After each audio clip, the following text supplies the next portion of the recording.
मैं साथियों इसके बाद में आता हूं, जो कैबिनेट में नहीं था फैसला, लेकिन आपकी जानकारी के लिए रखना चाहता हूं।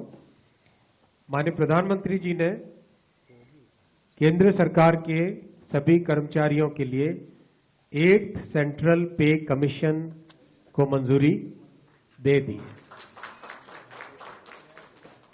8th सेंट्रल पे कमीशन आप सब जानते हैं 1947 से अब तक 7 पे कमीशन हुए हैं और प्रधानमंत्री जी ने एक रेगुलर रिदम के साथ पे कमीशन बनाने का जो एक संकल्प लिया है, उसके हिसाब से 2016 में लास्ट पे कमीशन 7th पे कमीशन स्टार्ट हुआ था, तो 2026 में इसका टर्म कंप्लीट होता है।